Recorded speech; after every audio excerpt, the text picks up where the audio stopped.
cirurgião naquele tempo era coisa diferente de médico, que em muitos países da Europa, talvez na maior parte da Europa, inclusive em Portugal, o cirurgião cuidava do que se tem chamado ferimentos externos. Eram ferimentos por traumatismos, ferimentos à bala. E o cirurgião, entre outras coisas, também era barbeiro. O médico, ao contrário, tinha uma formação um pouco mais densa do ponto de vista do conhecimento da anatomia, da fisiologia, e podia receitar medicações de uso interno, podia prescrever remédios, o que o cirurgião não fazia. Aqui se criou, então, a Escola de Cirurgia, que poucos anos depois foi transformada numa faculdade de medicina. No Rio de Janeiro, ele começou, essa escola daqui foi criada em 18 de fevereiro de 1808. Ele ficou pouco tempo aqui, poucas semanas, e daí se deslocou para o Rio, onde estava a maior parte da corte. E lá no Rio, no mês de novembro do mesmo ano, ele autorizou a criação de uma faculdade, de uma escola de medicina. Isso, portanto, com intervalo de poucos meses.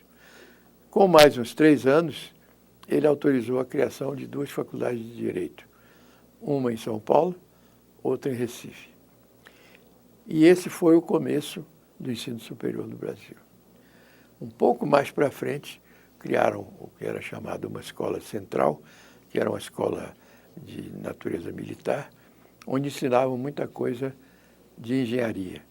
Ficou sendo assim uma espécie de raiz, de base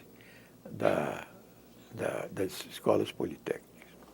Pois bem, então, voltando à questão desse livro que se chama Raízes da Economia, Raízes da Universidade da Bahia, o professor Alberto Silva reuniu as atas, as petições que durante todo o período da colônia, desde 1570 e tantos, foram dirigidas a Portugal na intenção de que os cursos que eram realizados aqui no Colégio dos Jesuítas tivessem reconhecimento como cursos superiores, mas não tiveram.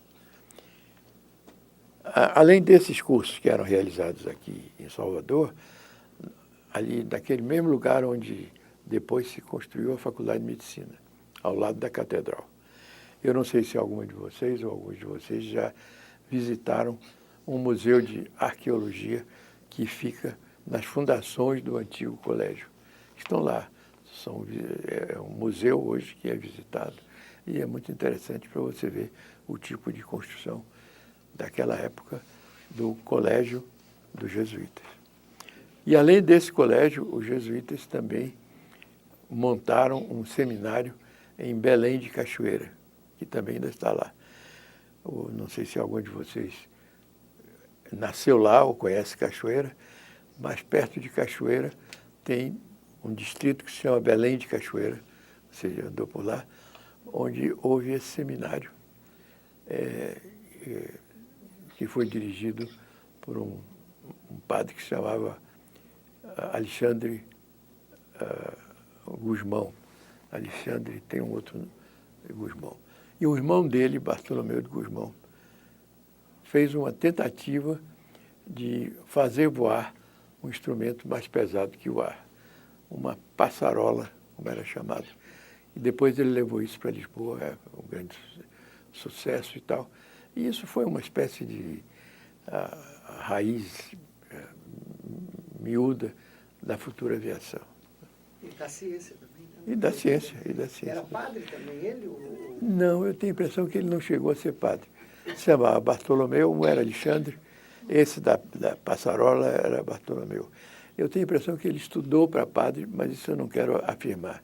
Mas tenho a impressão que não chegou a se ordenar.